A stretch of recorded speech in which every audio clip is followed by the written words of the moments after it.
So good morning everyone. So for today, we are down to module 4 which is the equilibrium of force system. So yari na tayo sa resultant and now dadako naman tayo sa equilibrium. So basically they are just the same concept. However, in this case guys, ang hahanapin naman natin is the equilibrium forces. Okay? Now, paano ba nangyayari yun? Sige, pag-usapan natin isa-isa. Okay, this is important. Please watch this concept. Huwag kayong diretso sa sample problem sana. Okay, now, for principle of equilibrium, basahin natin. Isa-isahin natin yung mga postulates with regards to the equilibrium of forces. Una sabi, an object is static when it is stationary. Of course, obviously, ganoon naman talaga. Kung hindi siya gumagalaw, ang status niya or ang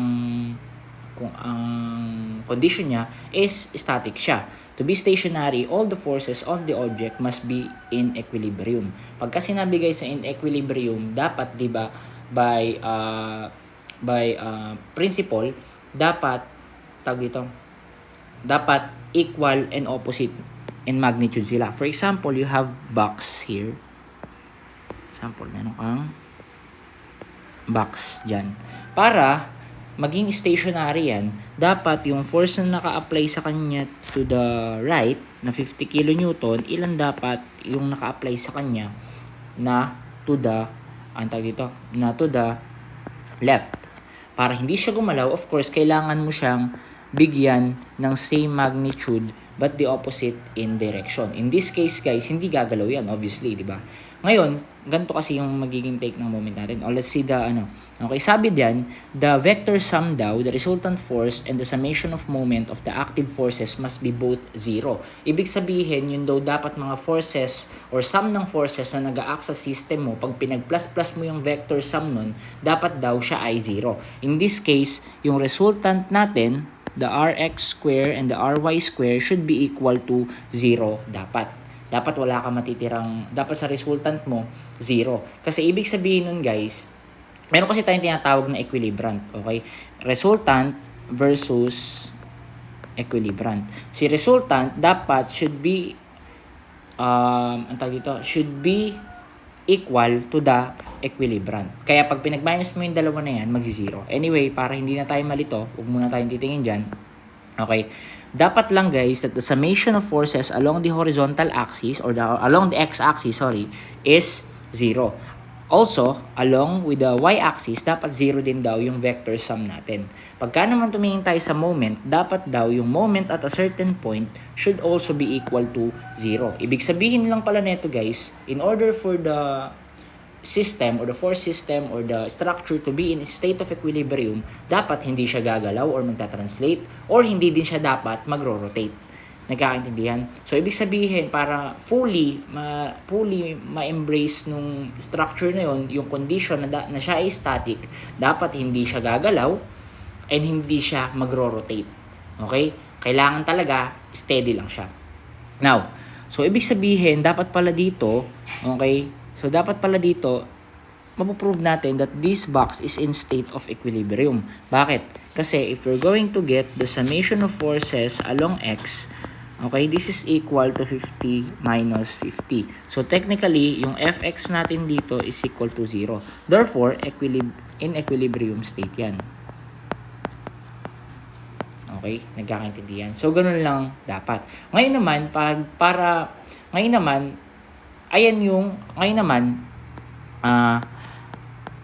okay, ibig sabihin lang nito guys, that yung box natin is hindi yan gagalaw under load condition of 50 kN. Okay? Tandaan nyo yung mabuti. Ngayon naman, there are instances na paano pag halimbawa may hinahanap kang x. For example, hindi natin alam ito. Ngayon, buburahin ko, sundan nyo. Okay? Buburahin ko ito at gagawin ko namang x yan. Okay? Ngayon, ang condition natin is what is the force x in order for the structure or this box to be in equilibrium. And technically, summation of forces along x dapat daw equal to 0. So, 0 is equal to 50 minus x. So, technically, x is equal to 50 kilonewton. So, ganun lang naman yung basic principle ng equilibrium natin kapag naghahanap tayo ng mga unknown forces. Isa-set mo lang yung summation ng forces along a certain axis equal to 0 and the moment at a certain point is equal also to 0. Mararun through naman natin yan all throughout the examples. Okay? Let's proceed to the next concept. Okay. So the principle of equilibrium. The physical state of an object in equilibrium as defined in the first law of motion is either the condition where the object is at rest or stationary or with zero velocity. Anyway, in this case, in the statics guys, lalo na for the first few topics, hanggat tayo nakakarating ng friction, also even the friction, lahat talaga is hindi gagalaw. Okay? Yun ang condition. Dapat hindi siya gagalaw. Okay? So, tsaka na natin siguro i-discuss, i-add up natin yung may zero velocity or constant velocity or where the object is moving along a straight line without constant velocity or zero acceleration. Same lang kasi yan guys. Pwede na gumagalaw din pero with constant acceleration. Anyway, baka kasi mas malito pa, basta ang isipin nyo lang mabuti is in this statics, frigid bodies, ang aaralin natin is yung ating structure should not be moving under load conditions. Okay? Next. Free body diagram. As previously mentioned, it is a sketch of an object of interest with all the surrounding objects stripped and all the forces acting on the object is shown. Inasmuch as problems in mechanics involve bodies interacting with one another, the drawing of free body diagram helps to visualize the active forces and becomes an important part in their solutions. Guys, alam nyo ba kung bakit nagkakaroon tayo ng misconception with regards to the difference of resultant and equilibrium? Madalas kasi nagiging problem yan. Bakit? Kasi bibigyan ko kayo guys ng dalawang beam, okay? Bibigyan ko kayo guys ng dalawang beam. So ito ay under the load condition na ganyan. Okay? So, this is A, this is B. This is A. Okay, ibig sabihin may support yung RA, support yung RB. 8 lang Okay. Halimbawa, this is, sabihin na natin 10 kilonewton meter and this is, sabihin na natin 100, mahaba masyado. So, this is 10 meters na lang for example. Pag pinapakuha sa yung resultant, ano ba yung kinukuha mo dyan? Di ba simply, o kung babalikan yung resultant natin before, di ba yung area lang na ito kinukuha natin dyan? This area. Diba ayan lang na may area yung kinukuha natin dyan para makuha natin resultant na pag ganon. Diba? Naalala pa ba yun? Yung resultant natin na pag ganyan. So in this case, ang resultant natin dito is simply 10 times 10 which is equal to 100. Tama? 100 kilonewton. So technically, ayan yung sagot natin for the resultant. In equilibrium guys, makinig mabuti. In equilibrium guys, in equilibrium, okay, in this case, kapag ka naman equilibrium yung kinukuha natin, okay, drawing ko ulit yung beam.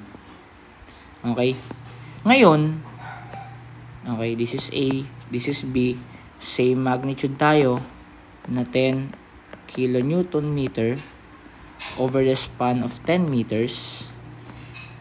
Okay, ngayon guys, pagka-equilibrium yung hinahanap natin, ibig sabihin, ano yung mga forces na nag-a-act dyan sa object para mapanatili that your beam, for example, this is your beam, is in state of equilibrium. Hindi ba may mga support ka dito? Halimbawa, this is your pin and this is your roller support. Guys, yung mga support na yan guys, yung by the word itself support, yan guys yung nagpo-provide ng forces in order to maintain the beam in equilibrium. Kung tatanggalin natin yan, for example, i-strip out natin to, ayan, tanggalin natin yan. For example, tanggalin natin yung buong, Ayan, tatanggalin natin to, tsaka ito. Ayan, tanggalin ko yan. Guys, pagka tinanggal mo yung support na yan, ang tendency, yung buong structure mo na to, babagsak yan, tama? Ito, yung buong structure mo na yan, babagsak pa ganun yan. Kasi nga, dinaganan mo, di ba? May loading ka na 10 kilonewton meter. Ngayon, ang gagawin ng mga support forces, ng mga support reactions mo na to, itutulak niya pabalik yung yung structure mo na yan. So, technically, magkakaroon ka ng force dyan, magkakaroon ka ng force dito. Okay? In this case, guys, yung RA natin, tsaka magkakaroon tayo ng RB. Ngayon, kung ganito yung guys yung case, o mamaya natin discuss yung i-elaborate, di ba magkakaroon tayo dito ng 100 kilonewton na concentrated force. Ngayon, pagka nag-summation forces vertical ka dyan, since nasa gitna nag-aakto, di ba paghahatian lang na to ng dalawa? Technically, paghahatian lang ng dalawa yan. So, magiging 50 kN yan, 50 kN ito. So, pero nakadepende yan, hindi naman laging ganyan. Siyempre, nakadepende pa rin sa location ng resultant yan, di ba? Now, kung titingnan nyo mabuti, ibig sabihin, in state of equilibrium na sila. Pagkakuha natin ng summation forces vertical, kung titingnan nyo mabuti, we have 100. Tama? O sabihin natin negative 100 kasi pababa siya. So, we have negative 100 plus 50 plus 50. So, di ba, ang summation ng forces vertical niya is equal to 0. Technically, in state of equilibrium na siya.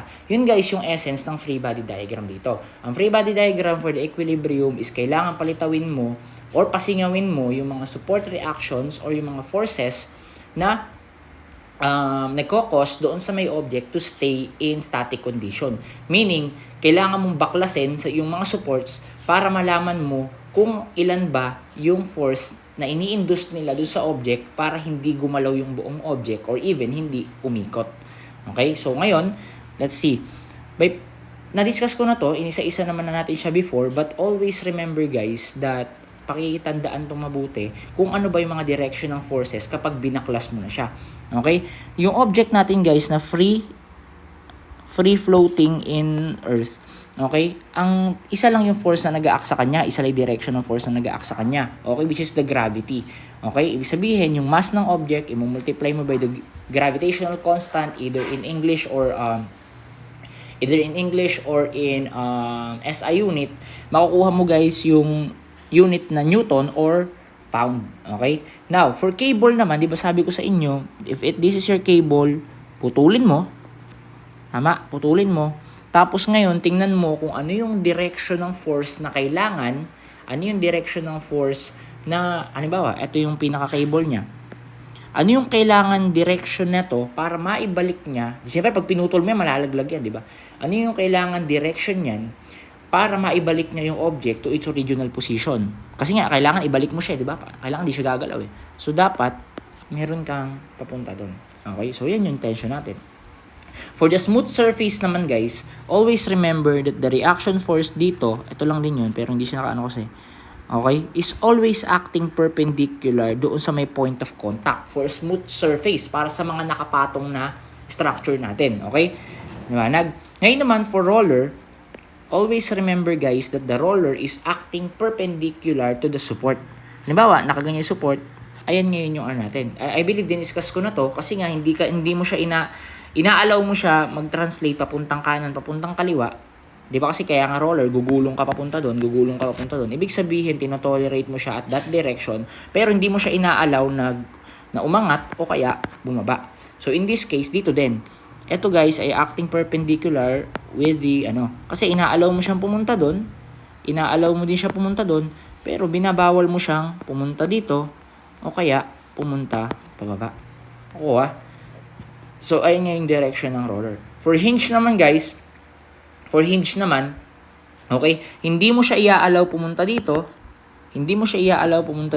pataas, or even pa kaliwa. Kaya ganyan yung direction yan. Ngayon naman, pag binaklas mo yan, ito lang lagi natandaan. Pag binaklas, di syempre, tanggalin mo to. For example, kalimutan mo muna to. Halimbawa, gawin nating may white ba dito.